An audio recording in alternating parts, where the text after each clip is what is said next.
Bonjour et bienvenue. Tu écoutes le podcast Les Afterworks de Lorena, le podcast qui t'accompagne en sortant du boulot. Lorena, c'est moi, et je suis Community Manager interne. Et je vais te partager mon expérience dans ce domaine. Welcome!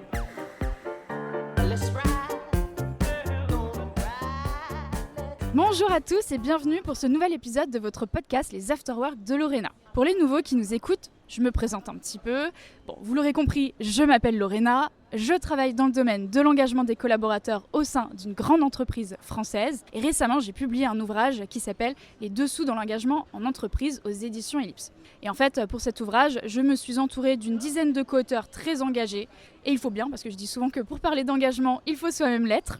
Et pour ce podcast, je donne la parole à des invités pour nous partager leur vision de l'engagement. Qu'est-ce qui fait qu'un collaborateur soit engagé dans son entreprise ? Qu'est-ce qui fait la différence entre l'engagement et l'implication ? Qu'est-ce qui fait qu'on va au-delà de ce qu'on attend de nous ? Et tout ça pour mieux recruter et mieux fidéliser nos collaborateurs. Tous ces sujets, je les aborde avec des invités d'univers variés, que ce soit d'agences de conseil ou d'entreprises. Et aujourd'hui, je suis ravie d'accueillir Anne-Sophie Nomblot. Bonjour Anne-Sophie. Bonjour Lorena. Alors Anne-Sophie, avant d'entrer dans le vif du sujet et donc de parler d'engagement, j'aimerais que tu racontes aux auditeurs où est-ce qu'on se trouve aujourd'hui et pourquoi tu as choisi ce lieu pour cet afterwork. Oui, bien sûr. Alors aujourd'hui, on a Ground Control. Alors Ground Control, c'est une ancienne halle de tri postal, c'est-à-dire que c'est là qu'on triait le courrier avant qu'il parte par TGV. Donc on est dans le 12e arrondissement, juste à côté de la gare de Lyon à Paris. Et c'est un lieu d'urbanisme transitoire, c'est-à-dire qu'il va y avoir un grand projet urbain ici. Mais en attendant, ce lieu a été complètement utilisé pour en faire un lieu un peu hybride où il y a de la restauration, des festivals, des événements, etc.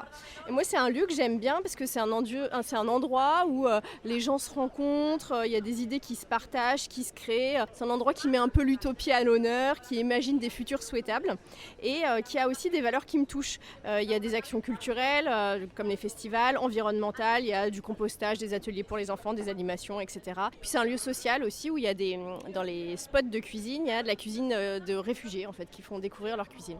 En fait, du coup, c'est un lieu qui respire l'engagement partout. Bah à fond, c'est pour ça que j'ai choisi. Parfait pour la thématique du coup de cet afterwork. Alors Anne-Sophie, tu vas me dire si les recherches que j'ai faites sont exactes te concernant. Donc tu es entrée à la SNCF en tant que chef de gare à Marne-la-Vallée avec cette volonté de faire du management. Mais déjà à ce moment-là, tu te posais des questions sur comment manager des hommes plus expérimentés et quand on est justement une jeune femme qui débute. Est-ce qu'il y a des modes de management dits féminins ou alors est-ce qu'au contraire il faut privilégier du masculin, enfin du management dit masculin? Tu as alors rejoint le réseau qui à l'époque s'appelait SNCF au féminin et tu as poursuivi ton parcours professionnel avec des postes opérationnels et en direction. Et depuis 2020, tu es présidente SNCF Mixité. Alors moi j'ai deux questions. La première c'est déjà, est-ce que mes recherches sont exactes ? Et deuxième, qu'est-ce que ça veut dire d'être présidente SNCF Mixité ? Ouais, c'est tout juste, tu t'es pas trompée. Donc être présidente du réseau Mixité, en fait, c'est accompagner un réseau. Donc aujourd'hui, on est plus de 12 000 membres dans le réseau SNCF Mixité, de personnes, de salariés de l'entreprise qui ont envie de s'engager justement en faveur de la mixité. Donc c'est un réseau qui a un petit peu plus de 10 ans maintenant, qui est composé de femmes et d'hommes, alors encore majoritairement des femmes, mais il y a de plus en plus d'hommes et ça c'est chouette, et qui travaillent sur des sujets très concrets en lien avec la mixité. Donc on a défini une trajectoire en lien aussi avec la DRH, et donc on travaille sur des sujets comme l'égalité salariale, la place des femmes dans le recrutement, dans les métiers techniques, dans les postes de direction. On travaille sur la lutte contre le sexisme et contre les violences conjugales, sur la parentalité, l'égalité d'accès aux formations, ce genre de sujets. Et sachant que tu as quand même le titre de présidente, moi j'étais curieuse de savoir la symbolique qu'il y a derrière. Est-ce que ça veut dire que la SNCF est une entreprise qui met en fait le sujet de la mixité de manière aussi importante que des enjeux stratégiques comme la sécurité ? Alors la mixité, c'est un enjeu qui est très important pour SNCF, notamment Jean-Pierre Farandou, qui est le PDG de SNCF, a vraiment dit qu'il voulait s'engager sur ce sujet et qu'il voulait que ce soit un marqueur de son mandat. Alors est-ce que c'est un sujet aussi important que la sécurité ? J'irai peut-être pas jusque-là parce que voilà, en termes de pyramide de Maslow, la sécurité à la SNCF, c'est vraiment la base et évidemment on le comprend bien vu le métier qu'on fait. Cela dit, il y a un vrai intérêt pour la mixité, il y a des objectifs chiffrés qui sont ambitieux. Et en fait, presque toutes, enfin en tout cas, il y a beaucoup d'entreprises aujourd'hui qui ont soit un réseau mixité, soit un réseau féminin. Mais la différence, c'est qu'effectivement, moi, c'est un poste à temps plein et à ma connaissance, je suis la seule. Et il y a des moyens qui sont mis pour pouvoir justement agir sur ce sujet, en fait. Donc tu l'as dit, aujourd'hui c'est 12 000 membres dans ce réseau, ça fait plus de 10 ans qu'il existe. Et aujourd'hui c'est quoi les missions un peu plus concrètes de SNCF Mixité? Tu as justement un peu parlé, un peu les grands objectifs, mais est-ce que tu peux nous dire de manière plus concrète? Ouais, alors en fait, on agit pour différents types de cibles, entre guillemets, si on peut parler en termes de marketing. D'abord, il y a tout ce qu'on fait pour les salariés, avec l'idée de faire grandir en fait cette culture de la mixité, faire comprendre les enjeux et pouvoir voir comment est-ce qu'on peut agir au quotidien. Donc ça passe par du mentorat, ça passe par des conférences, des ateliers. On participe à des événements sportifs en lien avec des causes liées à la mixité, par exemple la Nuit des relais organisée par la Fondation des femmes pour lutter contre les violences faites aux femmes. Donc voilà, on fait des choses pour les salariés. Ensuite, on fait des choses pour les différentes entreprises du groupe SNCF. Et on a notamment créé un outil pour diagnostiquer la mixité au sein de SNCF. Et ça, on l'a déployé dans les 250 établissements du groupe, qui du coup ont pu savoir chacun où ils en étaient en matière de mixité et mettre en place des actions concrètes.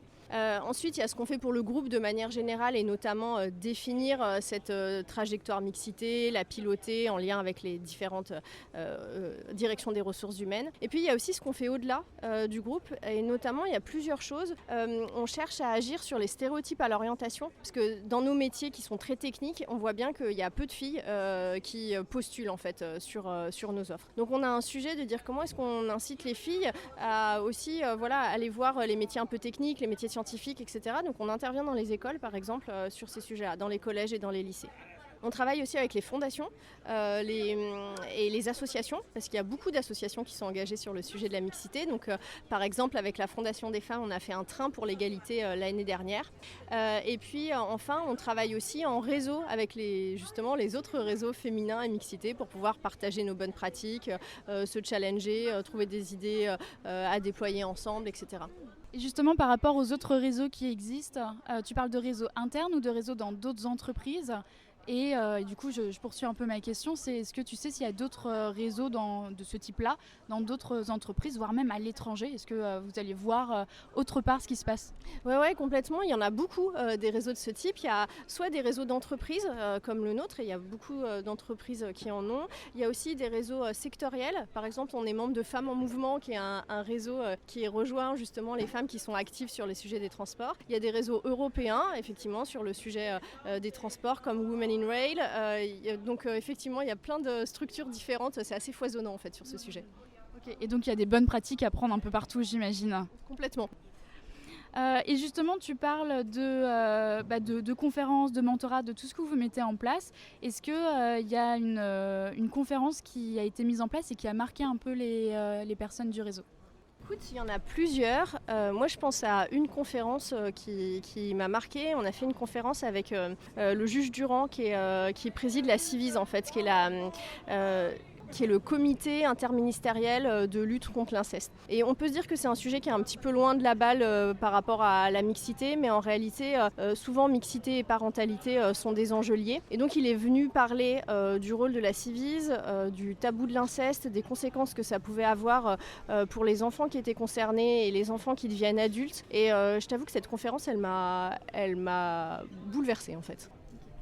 Eh ben, alors moi, j'ai pas pu y assister, mais j'en ai entendu parler par des personnes en fait du réseau. Et c'est vrai que ça a marqué les personnes parce que en fait, la SNCF c'est quand même une entreprise immense avec énormément de collaborateurs et malheureusement des collaborateurs qui sont passés par des épreuves difficiles, dont l'inceste. Et du coup, c'était de prendre les individus comme ils sont en fait et un peu d'enlever cette barrière de qui je suis en fait dans le milieu professionnel, mais vraiment de qui je suis en tant qu'individu. Et je trouve que c'est ça un peu la force aussi certainement du réseau, c'est de prendre les gens comme ils sont. Et peut-être je voudrais préciser quelque chose. En fait, cette conférence, on l'a fait à l'initiative d'un des membres du réseau. Et en fait, c'est assez significatif de ce qu'on fait dans le réseau. C'est-à-dire que c'est pas moi qui arrive en disant j'ai une idée, on va mettre ça en place. Enfin, parfois, mais c'est pas toujours le cas. Et c'est souvent des membres du réseau plus ou moins fortement engagés qui ont envie de proposer quelque chose, qui ont vu quelque chose à l'extérieur, qui pensent que ça peut être utile pour l'entreprise. Et moi, je trouve que c'est ça qui fait aussi la richesse de SNCF Mixité en l'occurrence. Et justement, en parlant plus concrètement des personnes qui sont membres de ce réseau, les collaborateurs, est-ce que selon toi, en fait, ça joue dans leur engagement interne au sein de l'entreprise ? Ouais, alors c'est pas selon moi parce qu'en fait on l'a mesuré. Dans le cadre de SNCF, il y a une grande enquête qui s'appelle C'est à vous qui mesure l'engagement global des salariés. Et ce qu'on voit, c'est que les salariés qui sont membres d'un réseau comme SNCF Mixité, comme la Fondation SNCF, etc., ils sont aussi plus engagés dans l'entreprise de manière générale. Alors je ne sais pas dans quel sens fonctionne le lien de causalité. Est-ce que c'est quelque chose de circulaire? Est-ce que c'est parce que les personnes sont plus engagées qu'elles vont aussi s'engager dans un réseau comme SNCF Mixité? Ou est-ce que c'est le fait d'être membre de SNCF Mixité qui va faire grandir leur engagement pour l'entreprise de manière générale? Ça reste à investiguer, mais en tout cas, il y a un lien direct entre les deux. Et une autre question là qui me vient, c'est que je me dis, parce que là on a parlé de l'engagement des collaborateurs, donc, mais qui font déjà partie de la SNCF, etc.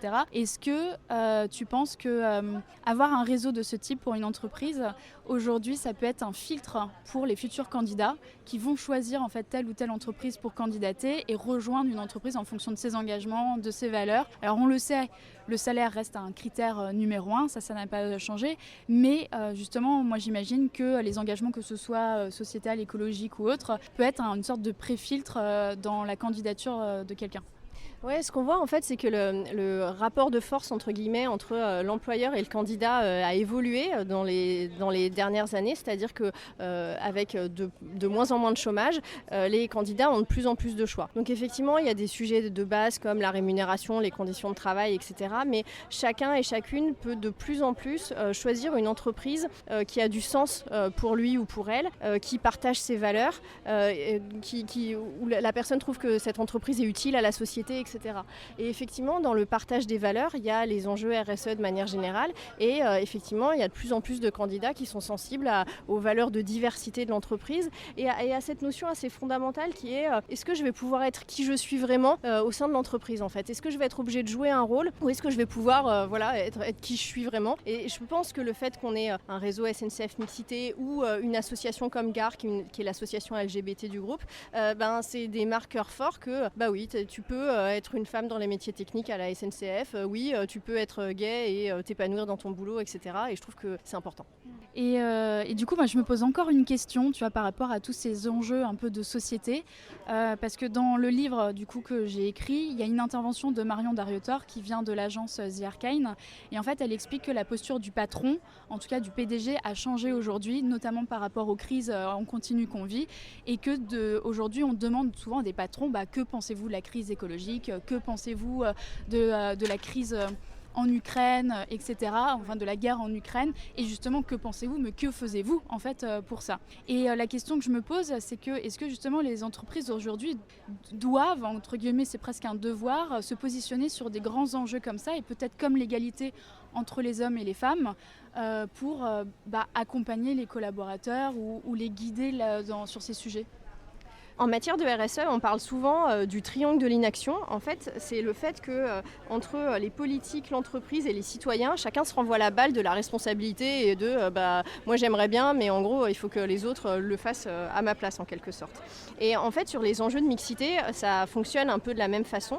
Et moi je suis convaincue que en fait il faut que tout le monde s'y mette. C'est-à-dire que sur les enjeux de mixité, il faut que les citoyens s'en saisissent. C'est par exemple le cas des fondations ou de tout ce qu'on peut faire à titre individuel sur ces sujets-là. Il faut que les politiques s'en saisissent et c'est de plus en plus le cas. Il y a eu, sur les sujets de l'égalité femmes-hommes, il y a eu l'index Pénicaud il y a quelques années, il y a eu la loi Copé-Zimmermann si on revient plus en arrière, il y a eu la loi Rixain. Et en fait, il y a de plus en plus d'obligations en lien avec l'égalité professionnelle qui pèsent sur les entreprises. Et enfin, les entreprises, alors soit elles perçoivent ça comme une contrainte, et en vrai, elles n'ont pas le choix. De toute façon, qu'elles soient d'accord ou pas, en réalité, en termes d'égalité professionnelle, il y a de plus en plus d'obligations légales juste pour que tout le monde ait les mêmes chances, ou bien elles considèrent que c'est une opportunité de transformation, une opportunité d'être plus juste, une opportunité de performance économique aussi parce que ça a été prouvé, et du coup elles se saisissent du sujet et elles mettent des actions en place. Et si on revient plus précisément en tout cas au réseau de SNCF Mixité, quel est son plus grand défi à venir, s'il y en a un ou s'il y en a plusieurs aussi? plus grand défi du réseau, je dirais, c'est d'embarquer tout le monde. En fait, la particularité des réseaux comme le nôtre, c'est que c'est basé sur les personnes qui ont envie de s'engager là-dessus. Et du coup, on va apprendre ces personnes qui ont un peu envie et puis on va leur proposer des choses, du contenu, des actions, etc.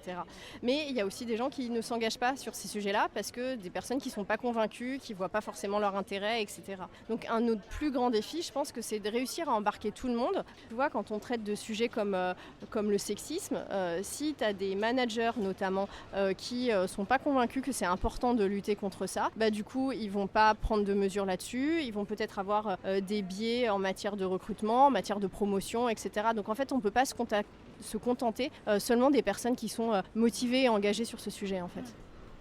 Et justement, tu parles de montrer l'intérêt pour l'ensemble des collaborateurs. Et du coup, pour les entreprises, c'est quoi l'intérêt pour les entreprises d'avoir un réseau mixité ? Il y en a plusieurs. Déjà, de manière générale, sur pourquoi est-ce que c'est important d'agir sur la mixité, je vais faire une réponse pas trop longue, mais moi j'aime bien dire que c'est un enjeu à la fois de justice, parce que c'est juste normal que les femmes et les hommes soient traités de la même manière. C'est un sujet de performance, je te le disais, il y a plein d'études qui montrent que notamment plus les instances de direction sont diverses et meilleures sont les décisions qu'elles prennent et meilleurs sont les résultats, y compris le cours de bourse d'une entreprise. Et puis c'est un enjeu de transformation. Dans une entreprise comme SNCF qui n'a jamais autant été féminisée, même si elle est loin d'être à la parité, ça pose plein de questions qu'il faut traiter. Et ensuite, sur pourquoi faire un réseau, j'ai envie de dire, c'est tout bénéfique pour l'entreprise parce qu'en fait, elle bénéficie du fait qu'il y a des personnes dans l'entreprise qui ont envie de mettre leurs valeurs, leur énergie au service d'une cause qui leur tient à cœur et qui bénéficie aussi à l'entreprise. Donc en fait, c'est une sorte d'alignement des intérêts sur ce sujet-là pour pouvoir agir. Et pour poursuivre l'action, en tout cas, est-ce que alors peut-être l'action, je ne sais pas, mais peut-être le fait de se renseigner sur tous ces sujets, est-ce que tu as des contenus à partager, des lectures, des choses que tu écoutes, des choses que tu regardes, que tu souhaiterais partager aux auditeurs ? J'en ai plein, franchement c'est hyper dur de choisir. Alors déjà moi une de mes références de base c'est un podcast qui s'appelle Les couilles sur la table, qui est un podcast de Victoire Tuaillon qui parle des masculinités et franchement j'ai découvert énormément de choses et j'ai pris conscience de beaucoup d'enjeux grâce à ce podcast. Et en fait j'ai envie aussi de te parler d'un autre ouvrage qui n'est pas tout à fait un sujet de mixité mais qui à mon avis est très lié au sujet de l'engagement. Donc c'est un livre de Marcel Mauss. Marcel Mauss, c'est un anthropologue qui a écrit l'essai sur le don. Alors il l'a écrit, je crois, au tout début du XXe siècle, donc il n'est pas tout neuf. Mais en gros, ce qu'il constate, donc lui il est anthropologue, et en fait il constate que dans toutes les sociétés, il y a un système de dons et répond au don le contre-don. Alors je t'explique pour être bien clair. Par exemple, aujourd'hui tu me fais le cadeau d'être interviewée dans ton podcast et merci pour ça.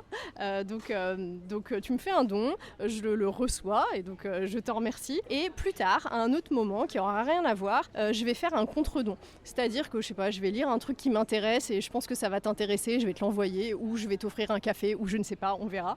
Et donc en fait, de cette notion de don contre don, créer un lien. C'est-à-dire que comme il y a un décalage temporel entre le moment où tu me donnes quelque chose et le moment où je te donne autre chose, c'est dans ce décalage que se crée en fait le lien social.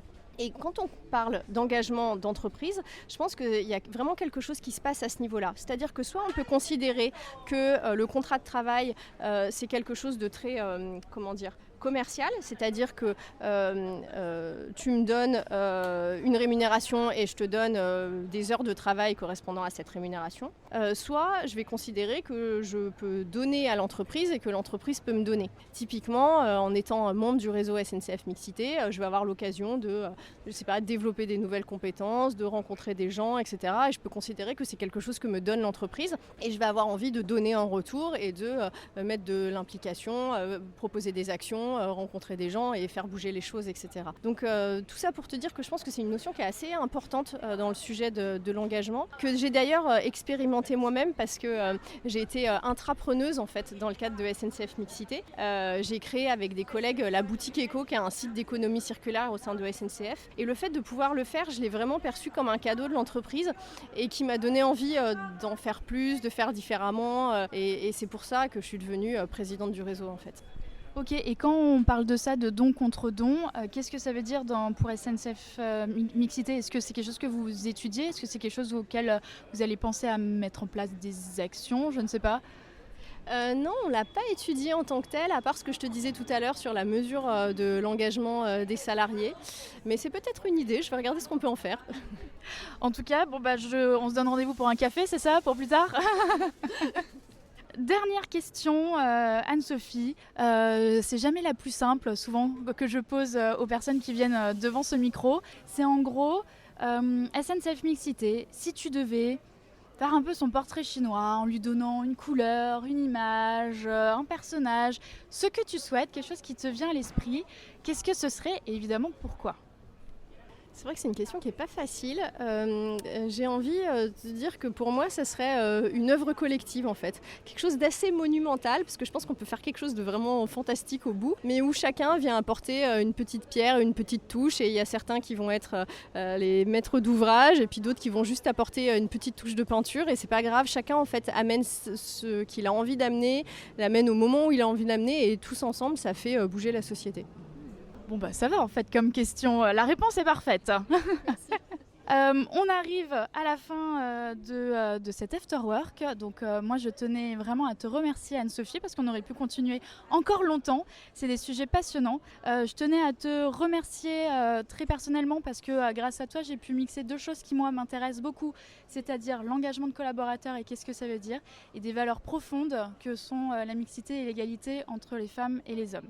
Donc merci à toi, je te dis à bientôt. À bientôt, pour un café du coup. Exactement. Et surtout, à vous tous les auditeurs, merci pour votre écoute et on se dit à très bientôt pour un nouvel épisode. C'était les Afterwork de Lorena, le podcast qui t'accompagne en sortant du boulot. Merci pour ton écoute et on se retrouve au prochain épisode. Et n'oublie pas de t'abonner à ce podcast pour être averti de sa sortie. Salut!